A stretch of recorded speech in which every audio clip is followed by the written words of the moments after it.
Okay.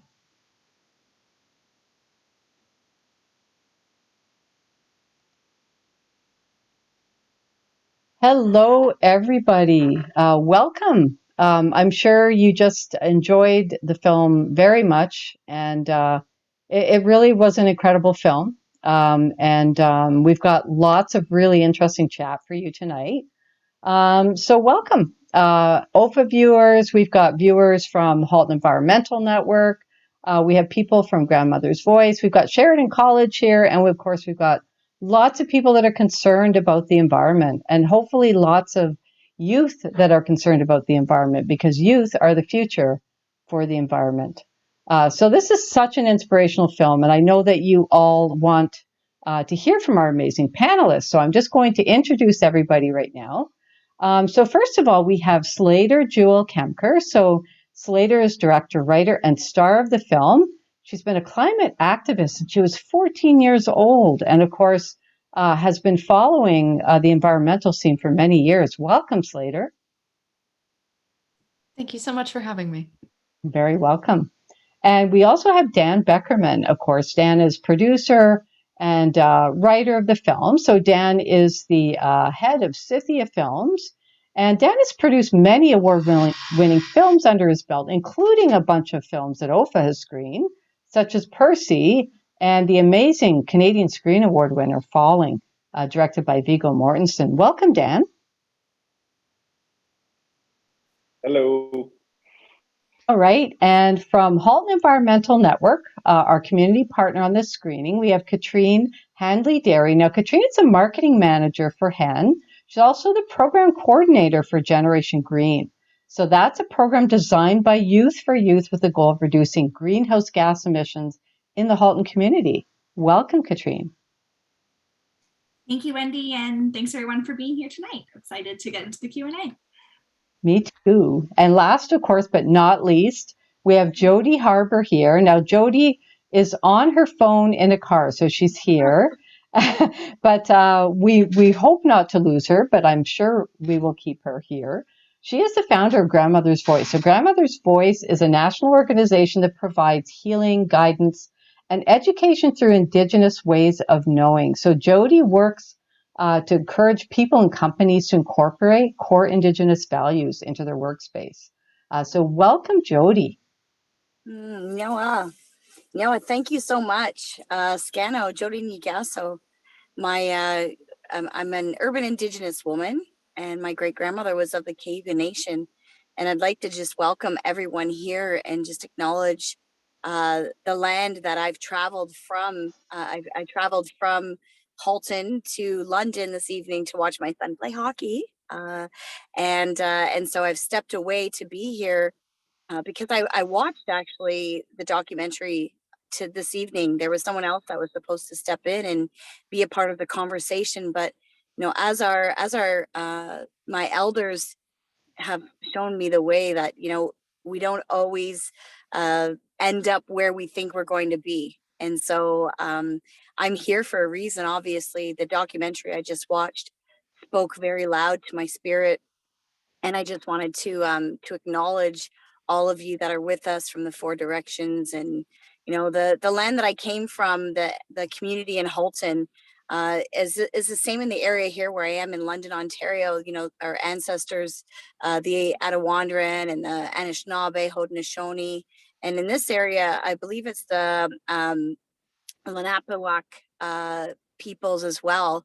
They've had long-standing relationship, and they've walked on these lands long before us, and they were the stewards of these lands. So it's wonderful to see the young people here doing this work, and for many years, as you just watched in the documentary, this wonderful responsibility that our youth are living up to without even realizing that this has all been a part of the prophecies that our elders have shared with us, that there'll be a time in the eighth fire, which we are in the eighth fire right now, where our youth will come forward and start to really speak and say that it's time for us to move forward and take care of our lands and Mother Earth, so that we can be well And so where I am right now in the London area, is the local First Nation communities here in this area include the Chippewas, the Thames First Nations, Oneida, the Oneida Nations, which is also of the Thames. And I believe it's the Munsee. I'm the Munsee Delaware Nation. And, you know, and also right now we're in a time where so many urban Indigenous people are coming forward and understanding, starting to understand the histories of their families' pain. And this is a part of my journey, and why I created Grandmother's Voice was to be able to bring the people together to learn the history of how we got here today, and then hopefully move together and move forward in the future where we can support our youth who are coming forward and really making a difference and speaking up. And so I'm very, very grateful for this circle and that I was called to be here this evening. So Nyawa, and I hope everyone enjoys the conversation. Oh, thank you very much, Jody. That was amazing and really inspirational. Given the film that we just watched, and we're thinking about how youth are the future of this movement. The news is frightening about climate change. Every time I pick up the newspaper, Barack Obama a couple of days ago just criticized Russia and China for not banning coal. And today the headlines read that global temperatures are going to increase 2.4 degrees or more by the end of the century. So these are really frightening realities that we need to confront. So Slater, let's just start with you, because your film is just so emotional. It's so gripping. It sheds a lot of light on both climate change, but also problems with moving forward to enact, and also youth activism. That's clearly it is having an impact on the situation. But the film took over 10 years to make. So how did you decide to make the film, and what was your impetus for it? I often wonder how and why it took so long as well, but documentary seems to be one of those things where it just kind of takes over your life and you either continue or you don't. And this film started when I was 15 years old, and I was representing Canada at a G8 summit in Japan, and was there as a youth delegate and was meeting other young people from around the world who were all there because, as you know, in the film, we wanted to actually have a say in our own lives. And we thought that we would be having this intergenerational collaboration, and it ended up not being that at all. And I realized that the narrative around me that I was seeing was primarily of older white men saying that we were doomed, or you know, painting these extremely unsettling and frightening visions of the future and what my life would be. And I didn't know how to be an activist, but I knew how powerful storytelling was, and that it is a tool to bring people together. And I just kind of set out. I wanted to try to tell the story of young people, because at the time, mainstream media was not focused on that perspective and that voice at all. Yeah, I mean, that is very much the case, but I really think that's changing now. Your film, shows that, and just there's so many voices speaking, so many young voices that are concerned about this. And I've heard recently from a couple of people that it's time for the old guard to move over and let the youth of the world stand up, and make change here. So that's really an important thing, I think, as well. I think a lot of work has to be done. Dan, can you tell us a bit about your involvement with the film? How long have you been working with Slater and her mother, I believe, Wendy, as well? Yeah, Slater and I were just trying to figure out if it's been 14 years or 15 years or what, but it has been a very long time. And I knew Slater's parents, and we discussed it before she went to Japan that perhaps we would do a short documentary about that we'd spend a couple of months working on. So we're still working on it, probably 15 years later. And it's honestly been probably the greatest learning experience of my life is working on this project, because I've, as you mentioned, I've made narrative feature films. I've probably made about 35 narrative feature films or so, but I think I've learned the most from this, because we just had, you know, a chunk of real life. We had a chunk of the real world, and we had to somehow see where the story in that chunk of reality was. And in finding that story, I learned so much about storytelling itself, and, you know, certain principles about storytelling.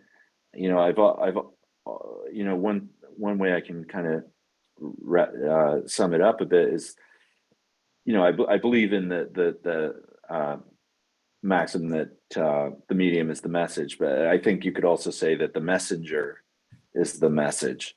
And one thing we hit on, this is probably about 4 or 5 years into the project, is just how remarkable it was that young people were the ones who were telling the adults. The young people were the rational thinkers in the room, and the one bringing common sense to the discussion. And what a remarkable and shameful thing that, what a remarkable and shameful message that sends to the actual decision makers, who are also, by the way, ignoring that voice, the voice of youth. And just that fact to me, when we landed on that, I was like, okay, we have a story, we have a lot of work to do, we have to unpack it, and it did take us another 10 years.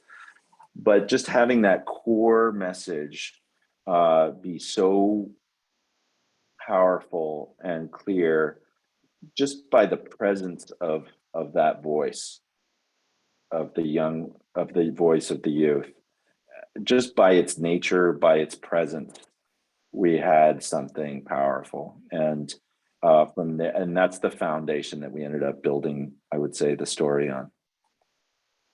And if I can, yeah, go ahead. if I can jump in for a moment, I have been on several different panels over the past couple of days with other young people who are currently in Glasgow attending the UN climate talks, COP26 there. And one of the things that's come up again and again is almost a sense of frustration with young people feeling that on the one hand, we're still trying to have a say in our lives, or still trying to have a voice, but at the same time, it can't only be young people who are tackling this crisis.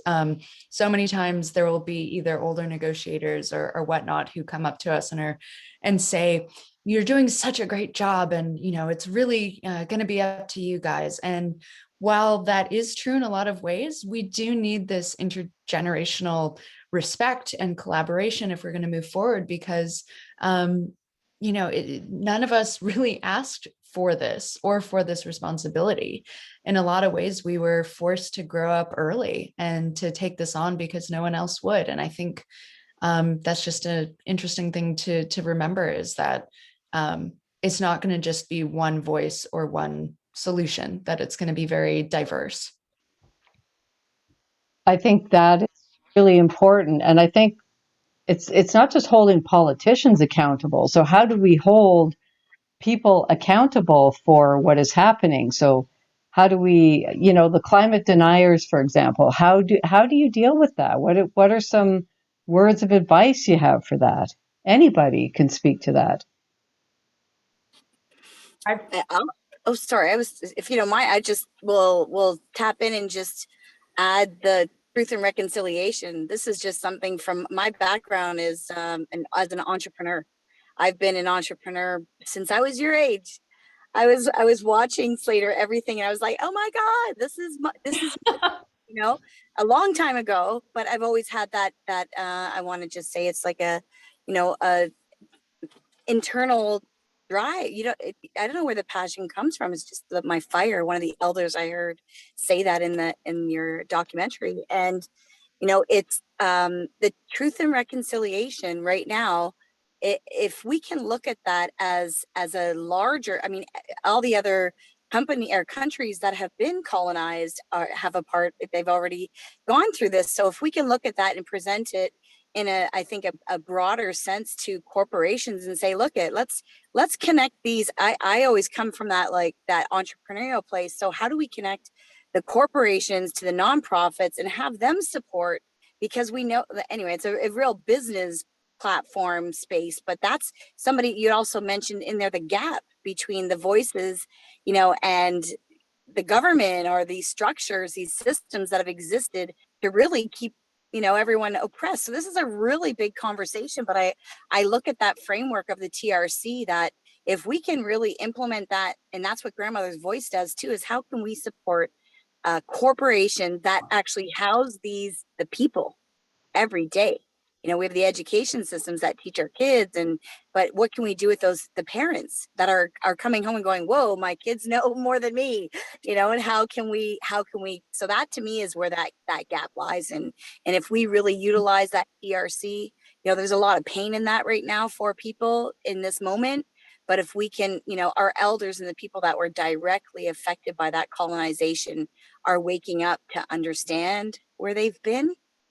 And if we can connect the youth to them, that's where that gap is. We can fill that gap. I'm so glad that you brought up truth and reconciliation. It's been something that's been coming up again and again. This sense and realization that the very system that we're in, how can we find the solution for such an enormous problem, such an existential kind of crisis of what kind of people we want to be, when the very systems that we live in and are, the core root of the problem, are based in dividing and conquering, and in keeping people down, and in denying people's humanity. We're essentially not only having to address dismantling the systems that have become as powerful as they are because of fossil fuels, but we have to address things like systemic racism and misogyny, and it's a wild thing, particularly with COP26 saying that, oh, they're the most diverse COP that's ever taken place. And yet you look at the leaders that are there, the world leaders, and I think it was less than 10 of them were actually women. And it's wild. It's wild. So I'm really glad that you brought that up, because this is a painful process, and we're uprooting a lot of pain and a lot of old and hidden pain in order to figure out how we adapt and move forward. And I think the indigenous way of life is a way to teach people to be human in a non-harmful way, and to appreciate the environment and the land. And I think that's really important. Katrine, tell us a little bit about what's going on in Halton, and what Halton's doing, and what we can do in Halton, and what the youth are doing to help with the situation. Yeah, I can definitely speak to Halton. I'll also say to your point about talking to those that are at a different place in terms of what that they believe in terms of climate change or different things, and what we preach. I don't want to say preach necessarily, but what we talk a lot about at HEN, which is a short form for the Halton Environmental Network, is you try to meet people where they are, and that every action counts. Every step, no matter where you are, has an impact. And you might think the things I do don't matter. I'm recycling. What does that matter? But it actually does matter. And the more that people join in, the more you talk about what you're doing, the more people are excited by what the actions that you're doing. I think that's something with the youth movement too. It's adding this sense that, things are not great, but I am still hopeful for my future. I'm not turning away and saying there's nothing I can do. There is something you can do, and there's always actions that you can take. In Halton, the easiest thing is you can organize a cleanup. You can plant trees. Really coming up really soon, we're actually having Dr. Katrine Handley-Derry come speak to our community. She talks in her book, Saving Us, a lot about meeting people with compassion. Everybody has values. Everybody lives on this earth, whether or not they think that climate change is happening now or it's happening much so far in the future doesn't matter. They know that there's shared values that we can all kind of connect on. And the same, Jody, there's so much here and so much that we can go out and love and appreciate. And that's one thing that every single person can do better on. And I think when I work with young people, we do Generation Green, and it's all about this action. It's actually trying to reduce your greenhouse gas emissions. And sometimes it can be kind of hard. And a lot of times it's very eye-opening. So a lot of things they do is they instead of actively try not to use their car, they bike, they walk, they carpool. And how much GHG does it reduce by actively not using your car for short distances? Those impacts can have huge, you can reduce amounts of GHG by huge amounts by doing something really tiny just like that, or just deciding to do something different. So all these types of things, they all sort of add up. And yet coming to the conversations like this, I think just talking about climate is really important. In Halton, there's lots of different webinars through OFFA as well, through Grandmother's Voice, lots of teachings online and in person now that we're kind of moving back to life as normal. So the more you can learn, the more you talk about climate, the more you share, the more you interact with your community and your environment, you're actually doing a lot to push the climate agenda. And there are people that speak with bigger voices, with bigger platforms, but it's all of us working together. It's all of us coming together, no matter your age, race, ethnicity, whatever. It's all of us working together for a common goal. And I know that we can do it because I see it every single day. People coming up, telling me their problems, telling me what they're passionate about, and then just meeting that passion back forth. So yeah, there's a couple things that are going on right now in Halton. In terms of climate, I'll just speak to it really briefly. I'm sure if you went outside or if you just been living for a while, you'll notice the changes that are going on in your own community. In Halton in particular, like, flooding is a big issue. Ice storms in the Halton Hills, Milton area. So we know that our climate is changing. We know things are getting warmer. We know that things are going to get worse necessarily before they get better. Weather's going to become more extreme. So knowing all these things is about really learning, listening, and then acting. Because that's the only things that we can do, and the power is really in our hands. Mm-hmm. And it's so important to have that narrative, I think, of optimism and hope, because it allows you to actually be able to long and dream for that world where we can actually live together in a better way and rethink our relationships and our relationship to the planet. We do need that optimism, and thank you for bringing that up. Dan, you wanted to? Yeah, I just wanted to go a little deeper into what Jody brought up as well, with the idea of the truth and reconciliation being a way to look at an answer to your question, Wendy, about how do you speak to people who are skeptical or don't think it's their problem or whatever version of that it is. I really agree with that approach, because what to me that says is that it's about showing how we got here, is showing context.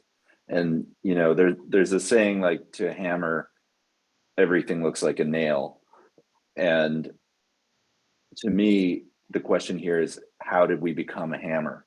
How did we get this way?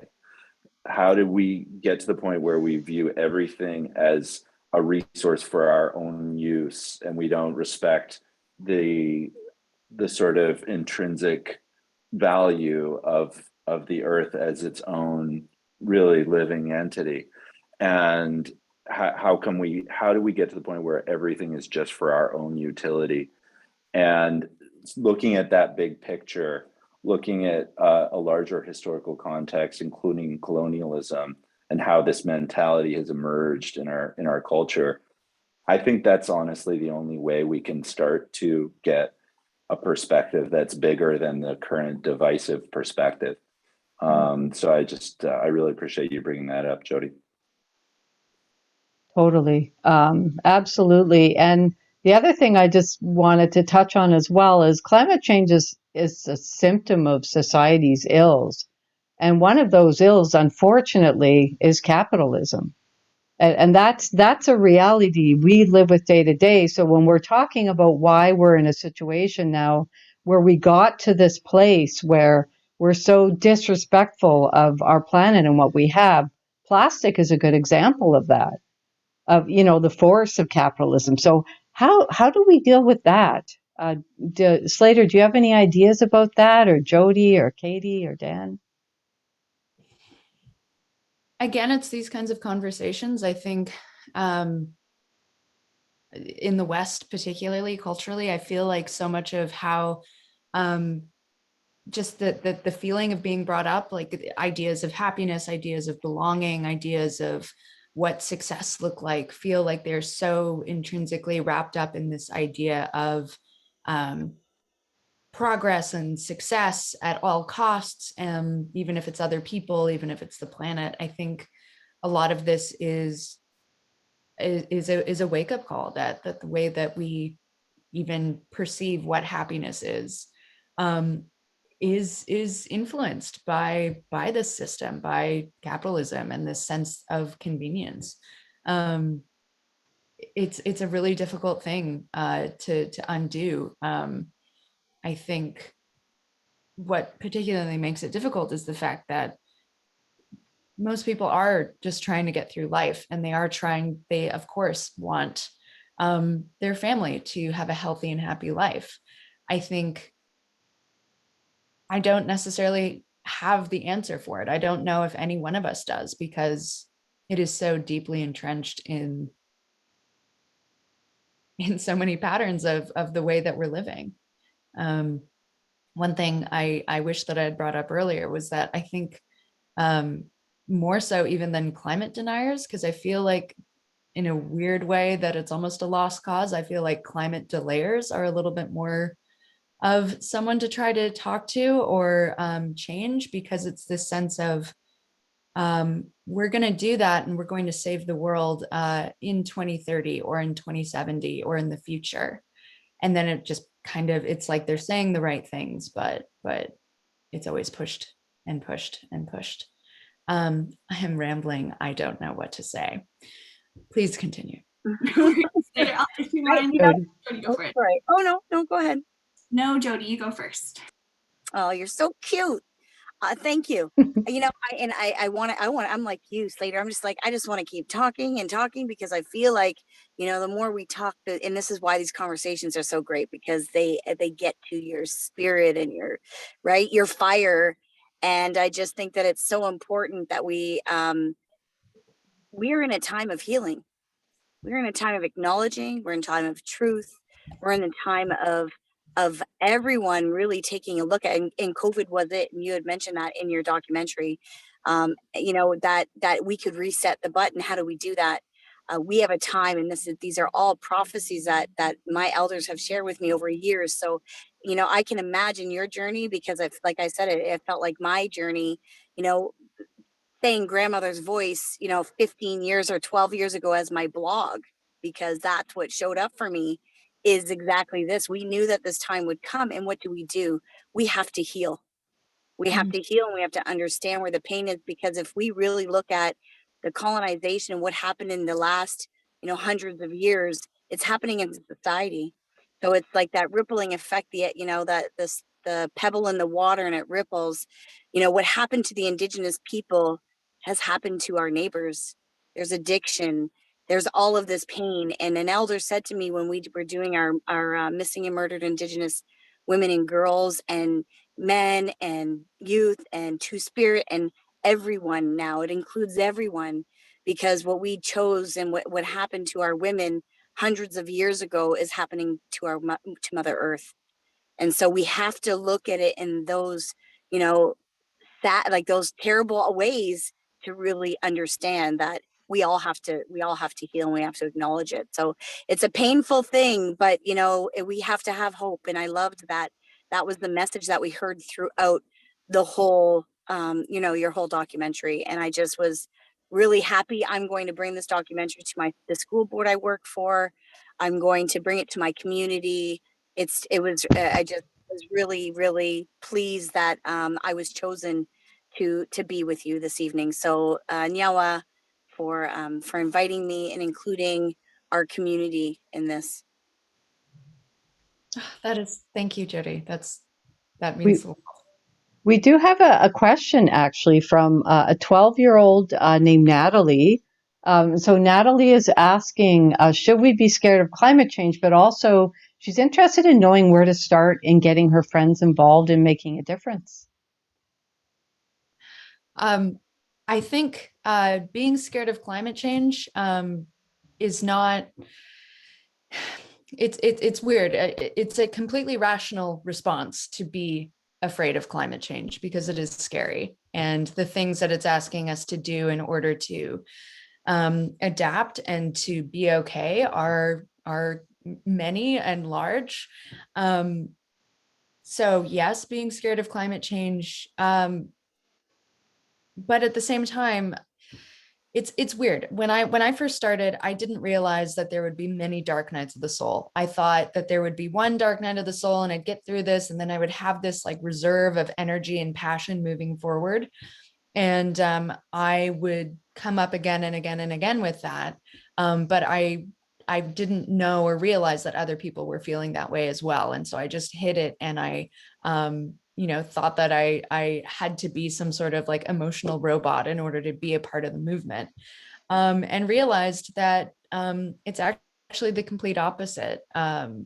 We need to find community and come together so that we can not only grieve, but that we can find that joy and excitement again. For everything that climate change is, it's also an incredible opportunity to rethink everything. It can be incredibly exciting, this sense of, okay, we're at this point, and how did we get here? And what does that actually mean? But look at what is to gain. Look at who we get to become if we do tackle this head on and in the right way. So it's okay to sometimes be afraid of climate change.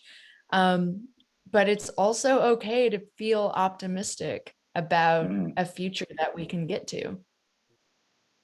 And Natalie, I would just add that I've seen from the outside, seen Slater over the years, ask that same question as you, and over the years at times struggle with being scared, being frustrated, being tired.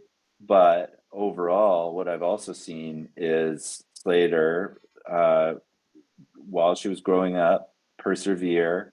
And like the last thing Slater said about it being an opportunity to actually really make a world that you want to see, to really, be empowered to say, actually, the kind of world I want to live in looks like this. And you can work towards that. So there is big change coming, and change can be scary, but it also is an opportunity to connect to your own vision of how you want your life to be. And I'm proud of Slater in that she's now, living in a very sustainable way on a farm in a sustainable community, looking at all kinds of renewable energy solutions and food practices that are sustainable and much more in harmony with the earth. So Slater's has dealt with that same thing in your question, but she's come out and really impressively made life decisions that are, inspiring. Completely. And Katie, did you want to talk a little bit for Natalie, give her some advice? Yeah, it was. And yeah, just kind of piggybacking off of Slater and Dan as well. Fear it can be a really strong emotion, and it can feel like when you're afraid that you can't do anything, but the only way to push past fear is to actually act, which I love your second question. You're like, what can I do now? I'm wondering what my next step is. And there are so many different steps that you can take with you and your friends. I encourage you, to talk to maybe your teacher, your school. Can you do something to try to reduce waste in your school? Can you guys walk together or carpool together or do something? Can you grow native plants is also a really good action that you and your friends can start doing. You can talking about plastics, you can maybe do a whole refuse to use plastic sort of campaign. Refuse to use is a good, rolls off the tongue very well. So you can start moving and talking about maybe buying yourself a reusable water bottle and talking about how great it is to reuse. You can, with your mom, maybe do a meatless meal Try to, like, I think Slater is mentioning, you do try and eat more sustainable. You try growing your own food. Sometimes the actions you start to think, you're like, oh, there's nothing I can really do. But it's really as simple as, we know that transportation, we know buildings, we know that our food, we know that everything that we do creates waste and things that aren't good for our environment generally. So look at everything like that and just choose one thing to do, and then just do that and do it all the time and tell your friends about it and make them do it too if they can. And then eventually this whole movement happens. And I think that's what Youth Unstoppable really shows. It's, you know, we all individually do our own thing, but the power of a group of people with passion and love for the things that we do, moving together with a common goal, is so much more. So you join with your friends, do some great stuff, and I'm excited to see what you're going to do in the future, Natalie, too. Totally. And Natalie says, thank you very much.